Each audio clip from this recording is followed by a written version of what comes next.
ಪ್ರೀತಿ ಯಾವಾಗಲೂ ಪ್ರೋತ್ಸಾಹಕರವಾಗಿರ್ಬೇಕಂತ. ಆಮೇನ್. ಪ್ರೀತಿ ಯಾವಾಗ ಹೆಂಗಿರ್ಬೇಕು?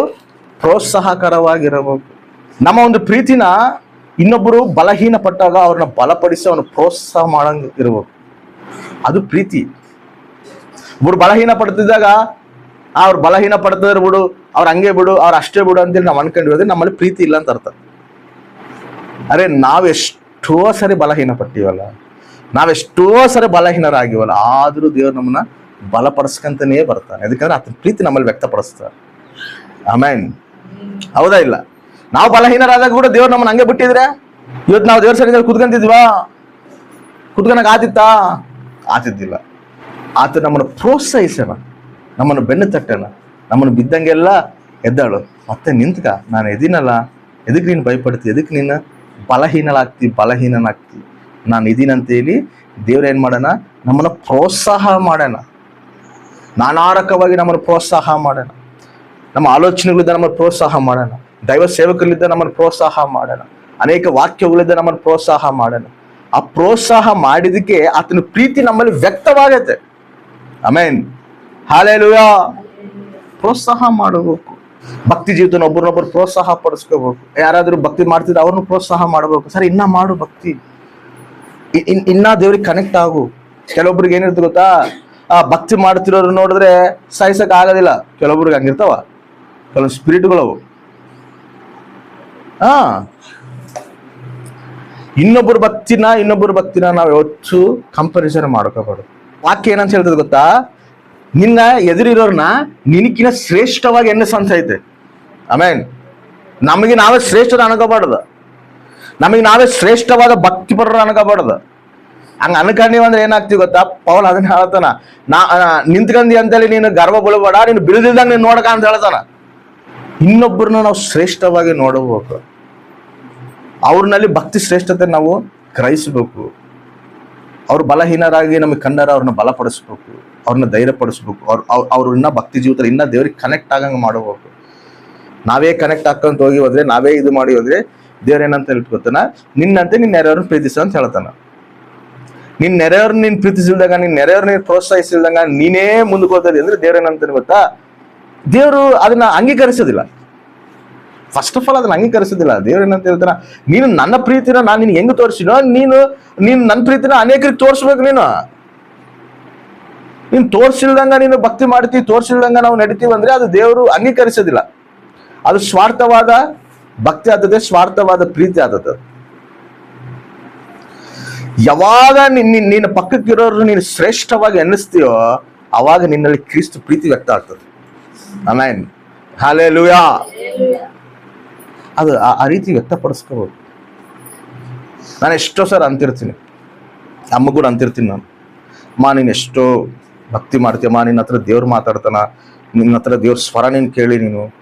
ಯಾಕಂದ್ರೆ ಆ ಭಕ್ತಿನ ನಾವು ಗ್ರಹಿಸ್ಬೇಕು, ಅದನ್ನ ಪ್ರೋತ್ಸಾಹಿಸ್ಬೇಕು. ಹೌದಾ ಇಲ್ಲ? ನಾನು ಎಷ್ಟೇ ದೇವ್ರು ನನ್ನ ಎನ್ಕೊಂಡಿರ್ಲಿ, ನಾನು ಅಭಿಷೇಕ ಮಾಡಿರ್ಲಿ, ದೇವ್ರು ನನ್ನ ನಿಂದಿರ್ಸ್ಕೊಂಡು ವಾಡ್ಕಂತಿರ್ಲಿ, ಆದ್ರೆ ನನಕಿನ ನಾನು ಇನ್ನೊಬ್ಬನ ಶ್ರೇಷ್ಠತಾಗಿ ನೋಡ್ತೀನಿ. ಆಮೇನ್. ಎದಕ್ಕಂದ್ರೆ ಆ ಭಕ್ತಿನ ನಾವು ಆ ರೀತಿ ನೋಡಬೇಕು. ಅವ್ರು ನಂಗೆ ಪ್ರೋತ್ಸಾಹಿಸ್ಬೇಕು, ಅವ್ರು ಇನ್ನ ದೇವ್ರಿಗೆ ಕನೆಕ್ಟ್ ಆಗಂಗ ಮಾಡಬೇಕು. ನಾನೇ ಇದು ನನ್ನ ದೇವ್ರ ಅಭಿಷೇಕಿಸ್ಬಿಟ್ಟನ, ನಾನು ಪಾಸ್ಟ್ರು, ನಾನು ಇದು ನನಗೆ ನೀವು ಕಡಿಮೆ ಅನ್ಕೊಂಡಿ ಅಂದ್ರೆ ಅಸಲು ದೇವ್ರು ನಾನು ಮೆಚ್ಚದೇ ಇಲ್ಲ. ನಿನ್ನಲ್ಲಿ ಇಷ್ಟು ಸ್ವಾರ್ಥ ಐತಲ್ಲ, ನೀನ್ ಹೆಂಗ ನೀನ್ ಸೇವೆ ಮಾಡ್ತೀನಿ ಅಂತಾನೆ ಇಲ್ಲ. ಹಂಗಲ್ಲ.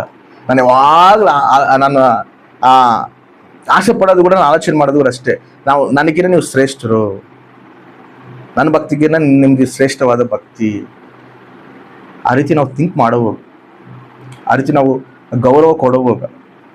ಹಂಗಿದ್ದಾಗೆ ದೇವ್ರ ಪ್ರೀತಿ ನಮ್ಮಲ್ಲಿ ವ್ಯಕ್ತ ಆಗ್ತದೆ. ದೇವ್ರು ಕೂಡ ಅದನ್ನ ಶಬಾಷ್ ಅಂತಾನೆ, ಶಬಾಷರ ಬಿಡ್ಡ, ನೀನ್ ನನ್ನ ಮಗಳು, ನೀನ್ ನನ್ನ ಮಗ. ಯಾಕಂದ್ರೆ ನನ್ನಲ್ಲಿರೋ ಪ್ರೀತಿ ನೀನ್ ವ್ಯಕ್ತಪಡಿಸ್ತದೆ, ಅದು ಕಾಣಬೇಕು.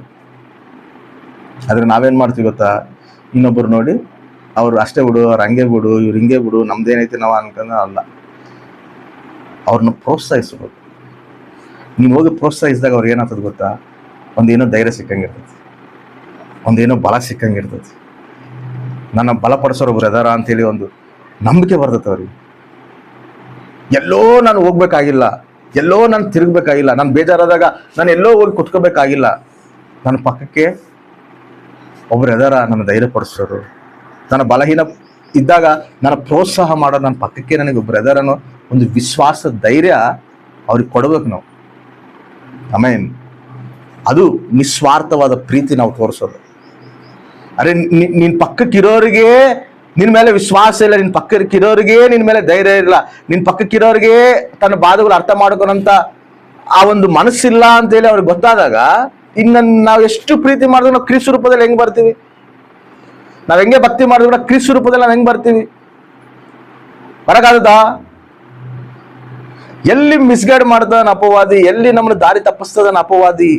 ಅದಕ್ಕೆ ಪೌಲ್ ಹೇಳ್ತಾನ, ಅಪವಾದಿ ಮಾಡೋ ಕುತಂತ್ರಗಳೆಲ್ಲ ನಮ್ಗೆ ಗೊತ್ತೈತಲ್ಲ, ತಿಳ್ಕೋಬೇಕು, ನಾವು ಜ್ಞಾನವಂತರಾಗಬೇಕು. ನಾವು ಕ್ರಿಸ್ತು ನಡವಳಿಕೆದಲ್ಲಿ ನಡೀತಿದೀವ, ಕ್ರಿಸ್ತ ರೂಪದಲ್ಲಿ ನಾವು ಬರ್ತಿದೀವ, ಇಲ್ಲ ನಾವು ಟ್ರ್ಯಾಕ್ ಹೆಂಗ್ ಹೋಗತ್ತೆ ನಮ್ದಂತ ಸ್ಪಷ್ಟವಾಗಿ ನಾವು ಗ್ರಹಿಸಬೇಕು. ಒಬ್ಬರಿಗೆ ನಾವು ಧೈರ್ಯವಾಗಿರ್ಬೇಕು. ನಮ್ಮ ಪಕ್ಕಕ್ಕೆ ಒಬ್ರು ಎದಾರಪ್ಪ ಅನ್ನೋ ಒಂದು ನಂಬಿಕೆ ಅವ್ರಿಗೆ ಬರಬೇಕು. ನಾನು ಏನೇ ಬಾಧೆ ಬಂದ್ರು ಕೂಡ ನಾನು ಇವ್ರ ಹತ್ರ ಕೂತ್ಕೊಂಡ್ರೆ ನನಗೊಂದು ಸಮಾಧಾನ ಸಿಗ್ತತೆ, ಒಂದು ಪ್ರೋತ್ಸಾಹ ನನಗೆ ಸಿಗ್ತತೆ, ಮತ್ತೆ ನಾನು ದೇವ್ರಿಗೆ ಕನೆಕ್ಟ್ ಆಗುವಂತೆ ಒಂದು ಭರವಸೆ ನನಗೆ ಸಿಗ್ತತೆ ಅನ್ನೋ ಒಂದು ನಂಬಿಕೆ ಬರಬೇಕು ನಮ್ಮನ್ನು ನೋಡಿದಾಗ. ಆ ರೀತಿ ನಾವು ಇದೀವ, ಆ ರೀತಿ ನಾವು ಇಲ್ಲ ಅಂದ್ರೆ ನಾವು ಕ್ರಿಸ್ತ ರೂಪದಲ್ಲಿ ಇಲ್ಲ ಅಂತ ಅರ್ಥ.